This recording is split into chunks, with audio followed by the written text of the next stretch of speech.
মধ্যে যারা food delivery করতে চান তাদেরকে একটা ছোট টিপস আমিও ইতালিতে ফুড ডেলিভারি করি আজকে প্রায় ৩ বছরের মতো হয়ে গেছে। তো এট লাস্ট একটা খুব ইম্পোর্টেন্ট মেসেজ আপনাদেরকে একটু দিতে চাই। সেটা হলো সেই টিপসটা হলো আপনারা যারা ফুড ডেলিভারি কাজ করবেন তারা অবশ্যই এটাকে পার্মানেন্ট জব হিসাবে নেবেন না।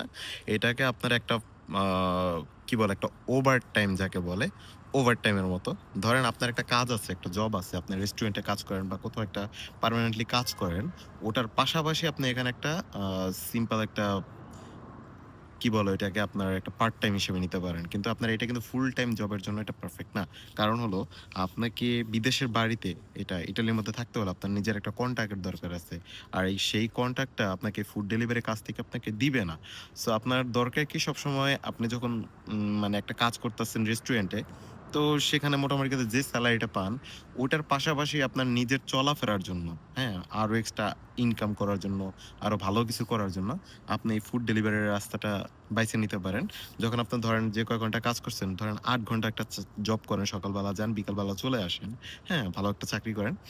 ওই চাকরির পাশাপাশি আপনি বিকালবেলা যখন আসবেন, রাত্রের বেলা ২-৩ ঘন্টা বিকালবেলা একটা টাইম থাকে ৭ঃ০০ থেকে ১০ঃ০০, ১১ঃ০০।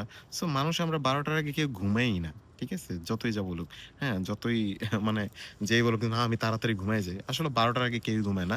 তো আপনি চাইলে প্রতিদিন ৩-৪ ঘন্টা কাজ করতে পারেন। তো মাসে আপনার খাবার টাকা এবং বাসা ভাড়ার যে বেতন মানে বাসা ভাড়ার টাকাটা আপনার এই কাজ থেকে ফুড ডেলিভারি থেকে চলে আসবে। তার মানে আপনার যে বেতনটা পাইতেছেন, ওই বেতনটা একদম সম্পূর্ণ আপনার হাতের মধ্যে থাকবে। আপনি যেকোনো সিটির মধ্যেই থাকেন না কেন, এটা সম্ভব। শুধু আপনার এই ফুড ডেলিভারির টাকা দিয়ে আপনার আ কাজ মানে বাসা ভাড়া আর খাবারের খরচ আ পরিশোধ করা একদম মানে খুবই ইজি। এটা পারবেন। তো এটাই হলো কথা ছিল এইটা যে ফুড ডেলিভারি অনেকেই করতে চান। কিন্তু পার্মানেন্ট জব হিসাবে এটা বাইছে নিয়েন না। নিলে পরে আপনার আসলে উম ইতালিতে থাকতে যে কাগজপাত্রী বা যা দরকার হয় ওগুলো আসলে ঠিক করে পারবেন না। মানে ওগুলো ম্যানেজ করে পারবেন না। সো এই কারণে আমার মনে হলো যে না আপনাদের একটা ভিডিও বানাই এবং এর মাধ্যমে আপনাদের এই ব্যাপারটা আপনাদের সাথে আমার নিজের যে অভিজ্ঞতা আছে এটা এক্সপেরিয়েন্স শেয়ার করি। তো যারা এটা করতে চান তারা এইভাবে করেন।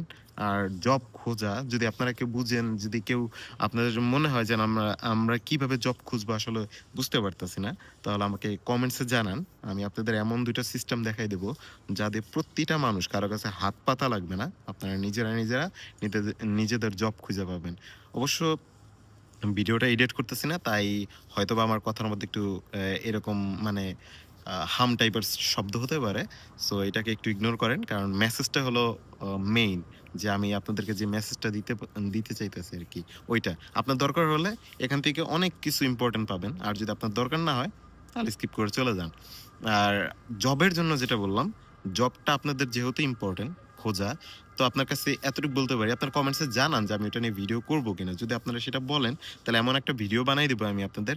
আমি বলতেছি ইটালিতে থাকলে কারো কাছে অন্ততপক্ষে হেল্প চাওয়া লাগবে না যে, "ভাই আমায় জব খুঁজে দেন।" আমি সেই সিস্টেমটা আপনাদেরকে করে দেব। যদি আপনারা এই টাইপের ভিডিও চান, তাহলে আমাকে জানাতে পারেন, কমেন্টস করেন।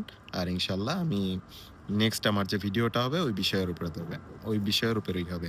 তো ইনশাআল্লাহ দেখা হবে নেক্সট ভিডিওতে। ততক্ষণ পর্যন্ত ভালো থাকেন। আসসালামু আলাইকুম।